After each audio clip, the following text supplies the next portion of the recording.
प्यारे विद्यार्थियों नमस्कार। हम लोग बीए पार्ट सेकंड के सेकंड पेपर में हिंदी साहित्य के सेकंड पेपर में पढ़ रहे हैं हिंदी एकांकी संग्रह के बारे में। और आपके इस पाठ्यक्रम में इस वर्ष जो 6 एकांकियाँ रखी गई हैं और जो 6 एकांकीकार हैं हम लोग उनके बारे में अभी चर्चा कर रहे हैं। संकलित रचनाकार एवं रचनाएँ। तो इससे पूर्व की वीडियो में हमने 2 रचनाकारों के बारे में चर्चा की थी, उपेंद्र नाथ अश्क और राम कुमार वर्मा, और उनकी 2 एकांकियों क्रमशः नया पुराना और दीपदान। आज के इस वीडियो में पंडित उदय शंकर भट्ट और जगदीश चंद्र माथुर के बारे में चर्चा करेंगे, क्योंकि इनकी 2 एकांकियाँ आपके संग्रह में हैं, आपके पाठ्यक्रम में हैं। पहली है बीमार का इलाज और दूसरी है भोर का तारा। तो आइए चलिए चर्चा शुरू करते हैं। पहले उदय शंकर जी भट्ट के बारे में। भट्ट जी मुख्यतया सामाजिक नाटककार हैं, यानी इनकी जितनी भी एकांकियां हैं वे सभी समाज की किसी न किसी समस्या से संबंधित है। उनका पहला जो एकांकी संग्रह है उसका नाम है अभिनव एकांकी, जो 1940 में प्रकाशित हुआ था, यानी आज से 80 वर्ष पहले। स्त्री का हृदय, 4 एकांकी, समस्या का अंत, धूम शिखा, अंधकार और प्रकाश, आदिम युग, पर्दे के पीछे, आज का आदमी, 7 प्रहसन आदि उनके अन्य एकांकी संकलन हैं। यानी इनकी संख्या को देखते हुए हम अंदाज़ा लगा सकते हैं कि इन्होंने एकांकी के क्षेत्र में कितना अधिक लेखन किया है। उन्होंने अपने एकांकियों में वर्तमान समाज और आधुनिक जीवन में उठने वाली विविध समस्याओं तथा उनसे संघर्षों, कुरीतियों, धर्म के क्षेत्र में फैले हुए आडंबरों, अनाचार, अंधविश्वास तथा आर्थिक कष्टों का चित्रण किया है।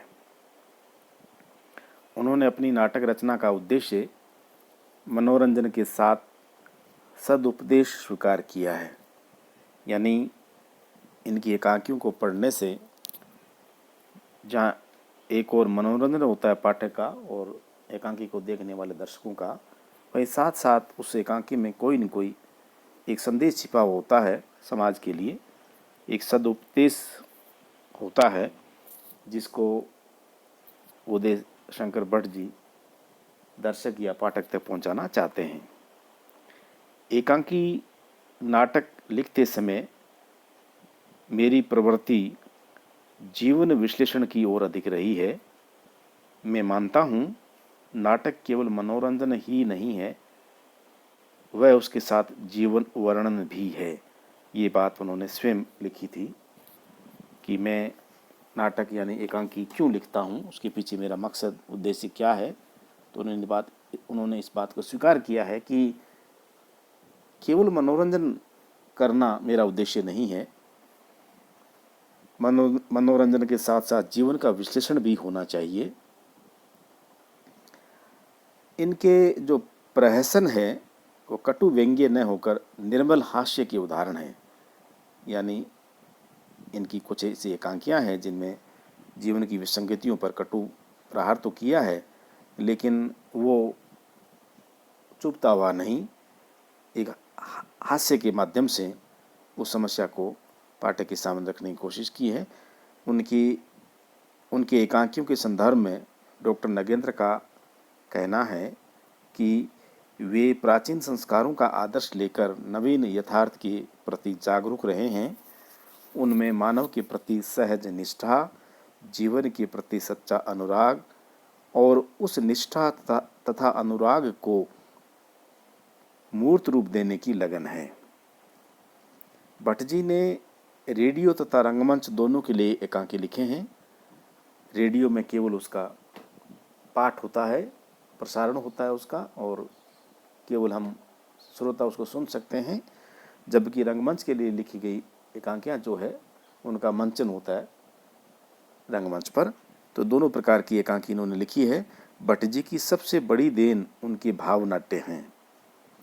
भट्ट जी ने अपने चरित्रों के बारे में लिखा है कि मेरे नाटकों में चरित्र के अनुसार घटनाएं होती हैं, घटनाओं के अनुसार चरित्र नहीं, तथा मेरे सामाजिक एवं हास्यमूलक नाटकों के पात्र या तो मेरे मित्र हैं या वे लोग जिन्हें मैंने बहुत नज़दीक से देखा है। सभी पात्र परिचित हैं, जाने सुने हैं, उनकी दुर्बलताएं, कुरूपताएं खुलकर व्यक्त हुई हैं। लोगों के घर चाय पीते, बातें करते, हंसी मजाक करते मैंने उन्हें और उनकी पत्नियों, बहनों, माँओं को अपने नाटकों का पात्र बनाया है। कहने का तात्पर्य यह है कि उदय शंकर भट्ट जी की एकांकियों के जो पात्र हैं वो उनके निजी जीवन में संपर्क में आए लोगों से प्रेरित हैं। आपकी पाठ्यक्रम में इस वर्ष जो एकांकी उदय शंकर भट्ट जी की रखी गई है उसका नाम है बीमार का इलाज। आइए इसके बारे में थोड़ा जानते हैं। सामाजिक समस्याओं पर हृदय स्पर्शी एकांकी लिखने वाले उदय शंकर भट्ट का बीमार का इलाज एक प्रतिनिधि एकांकी है। इस एकांकी में भट्ट जी ने हमारी मानसिकता का बड़ा तार्किक वर्णन किया है। स्वभाव से हम कुछ न जानते हुए भी सर्वज्ञ बनने का प्रयास करते हैं तथा अपनी रुचियों को दूसरों पर थोपते हैं। ये हमारी एक मूल समस्या है जीवन की, सभी की जीवन की, कि भले ही हमें कुछ नहीं आता हो, कुछ नहीं जानते हों, लेकिन फिर भी सर्वज्ञ बनने का प्रयास करते हैं और जो हमारी रुचि होती है कोशिश करते हैं कि उसी रुचि के अनुरूप दुनिया चले, इसलिए दूसरे पर थोपने का प्रयास भी करते हैं। इसी विषय को लेकर के एकांकी लिखी गई है। विभिन्न बीमारियों के विषय में हर व्यक्ति का अपना नज़रिया है और वही उसकी दृष्टि में पूर्ण है। भले ही हम स्वास्थ्य विज्ञान के विषय में कुछ न जानते हों, पर हर बीमारी का इलाज हमारे पास है। इस एकांकी में एक परिवार में कांति का मित्र विनोद गांव घूमने की गरज से आता है, किंतु आते ही उसे बुखार आ जाता है। कांति गांव जाने के लिए तैयार है क्योंकि उसे वहां आवश्यक कार्य से बुलाया गया है।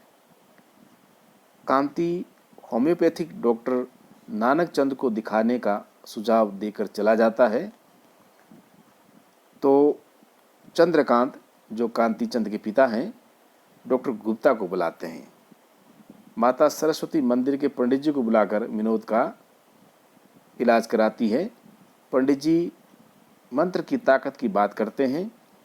इस समय डॉक्टर गुप्ता आ जाते हैं और विनोद को देखते हैं। तभी कांति की बहन शांति के साथ वैद्य हरिचंद आ जाते हैं और वे विनोद को देखते हैं, पर डॉक्टर गुप्ता के आने पर वे नाराजगी व्यक्त करते हैं। चंद्रकांत वैद्य जी को मूर्ख मानते हैं। घर का नौकर झाड़ फूंक द्वारा विनोद का इलाज कराने का प्रस्ताव देता है और ओझा को बुलाने को कहता है। इसी तरह के प्रयोग विनोद के साथ नए नए प्रयोग होते हैं तो विनोद घबरा जाता है। वह किसी की दवा न लेने की बात कहता है। घर वालों की हालत देखकर डॉक्टर कहता है कि इस घर के सभी लोग बीमार हैं। लेखक प्रकारांतर से यह संदेश देता है कि अज्ञान के आधार पर व्यर्थ के सुझाव से किसी का भला नहीं हो सकता। जैसा कि पहले हमने चर्चा की थी, इस एकांकी की जो मूल समस्या है वो ये है कि बिना ज्ञान के ही हम सर्वज्ञ बनने की कोशिश करते हैं और अपनी राय को दूसरों पर थोपने का प्रयत्न करते हैं। आपके अगले जो एकांकीकार हैं जिनकी एकांकी इस वर्ष आप पढ़ेंगे उनका नाम है जगदीश चंद्र माथुर। तो आइए इनके बारे में कुछ जानने की कोशिश करते हैं। श्री माथुर का नाम हिंदी नाट्य कला और एकांकी नाट्य कला को परिपक्वता प्रदान करने में अविस्मरणीय है। वास्तविकता तो ये है कि उन्होंने ICS अधिकारी होते हुए भी, ICS अधिकारी यानी जिनको आजकल हम लोग IAS कहते हैं, अखिल भारतीय जो सेवा होती है, भारतीय प्रशासनिक सेवा के अधिकारी, उसका पहले नाम ICS होता था, ये उसके अधिकारी थे। लेकिन इतने उच्च अधिकारी होने के बावजूद भी इन्होंने नाटक और एकांकी लेखन के प्रति अपनी प्रतिबद्धता को कभी कम नहीं होने दिया। आपको पता ही है ये पद कितना बड़ा होता है, प्रशासनिक पद पर कितनी जिम्मेदारियां होती है, समय का अभाव होता है। इन सब के बावजूद भी जगदीश चंद्र माथुर जी ने हिंदी साहित्य में प्रचुर लेखन किया है। यही कारण है कि हिंदी नाटक और एकांकी साहित्य में इनके योगदान को हम भुला नहीं सकते। उनका बहुत महत्वपूर्ण योगदान है हिंदी साहित्य में। इन्होंने कोणार्क, कुंवर सिंह, शारदिया, पहला राजा और दशरथ नंदन इन 5 नाटकों की रचना की है।